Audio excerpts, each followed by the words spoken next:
ভাইফোঁটার দিন ভাইদের নিজের হাতে রান্না করে খাওয়ানোর আনন্দই আলাদা। আর সেটা যদি একটু নতুনত্ব কিছু হয় তাহলে তো দারুণ হয়। নমস্কার বন্ধুরা, কল্পনা রসনা ঘরে সবাইকে স্বাগত জানিয়ে আজকে তোমাদের সাথে শেয়ার করব ভাইফোঁটা স্পেশাল চিংড়ি মাছের শাহি মালাইকারি।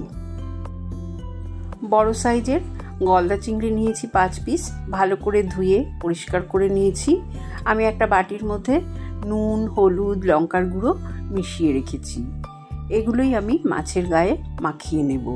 নুন, হলুদ, লঙ্কার গুঁড়ো মাছের 2 পিঠ ভালো করে মাখিয়ে আমি মাছটাকে কিছুক্ষণ রেখে দেব। তাহলে মাছের গায়ে মশলাটাও ঢুকবে আর খেতে ভালো লাগবে। মালাইকারি সর্ষের তেলেই ভালো হবে। গ্যাস অন করে সর্ষের তেল গরম বসিয়ে দিয়েছি। তেলটা ভালো মতন গরম হয়ে গেলে আমি প্রথমে 2টো মিডিয়াম সাইজের পেঁয়াজ কুচিয়ে রেখেছি। পেঁয়াজ ভেজে নেব। পেঁয়াজের বেরেস্তা বানাবো, সেই জন্যে হাই ফ্লেমেই পেঁয়াজগুলোকে ভেজে নেব।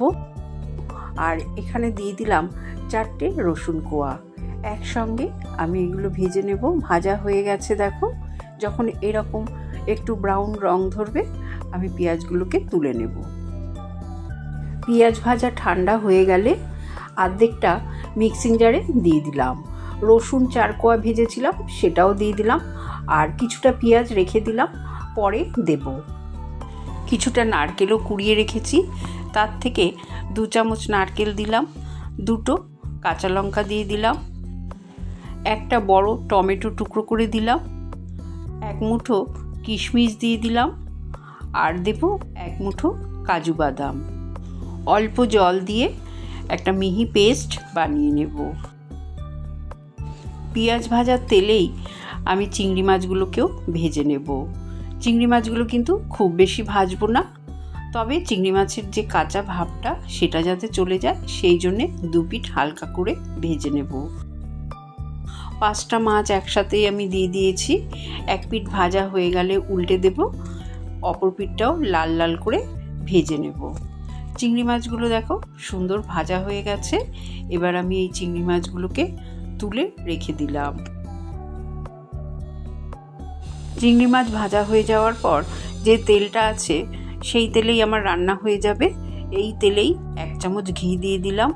ঘিটা মেল্ট হয়ে গেলে আমি গোটা গরম মশলা থেতো করে রেখেছিলাম 4টে এলাচ, 2টো লবঙ্গ আর 2 টুকরো দারচিনি দিয়ে দিলাম। একটা তেজপাতা, একটা শুকনো লঙ্কা ফাটিয়ে দিলাম, 1/2 চামচ সাদা জিরে। যখন ফোড়নের সুন্দর গন্ধ বেরোবে আমি 1/2 চামচ আদা বাটা দিয়ে দিলাম। আদা বাটা একটু নেড়ে নেব। তারপরে আমি যে মিক্সিং জারে মশলার পেস্ট করেছিলাম সব কিছু দিয়ে সেই পেস্টটা দিয়ে দেব। এবার লো ফ্লেমে এই মশলাটাকে খুব ভালো করে নাড়তে হবে। তারপরে গুঁড়ো মশলাগুলো দিয়ে দেব। 1/2 চামচ হলুদ গুঁড়ো, 1/2 চামচ লাল লঙ্কার গুঁড়ো, 1/2 চামচ দিলাম জিরে গুঁড়ো। এই সব কিছু দিয়ে খুব ভালো করে লো ফ্লেমে মশলাকে কষিয়ে নেব। মশলা কষানোর সময় 1 চামচ দিলাম কি বলতো, মিষ্টি দই। এই মিষ্টি দইটা দেওয়ার কারণে মালাইকারিতে বেশ একটা শাহি শাহি ব্যাপার আসবে। তোমরা ভাবছো মিষ্টি দইটা দিলে টেস্ট হবে কি না, একবার এইভাবে করে খেয়ে দেখবে, এটা অসাধারণ টেস্ট হয়।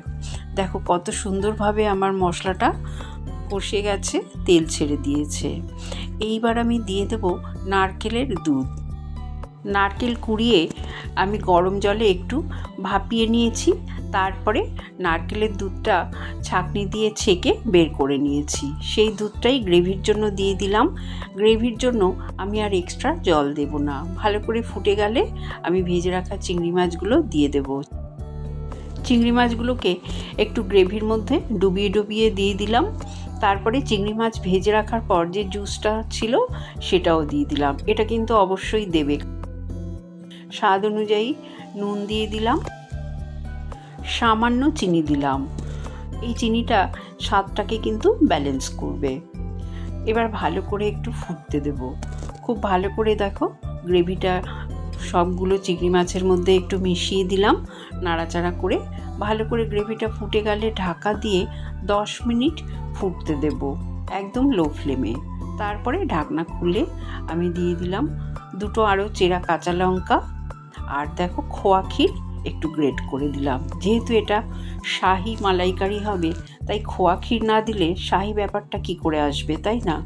খোয়া ক্ষীর আর দিয়ে দিলাম 1/2 চামচ শাহি গরম মশলার গুঁড়ো, আরও 1 চামচ ঘি দিয়ে দিলাম, আর 1/2 চামচ মতন দিলাম গোলাপ জল।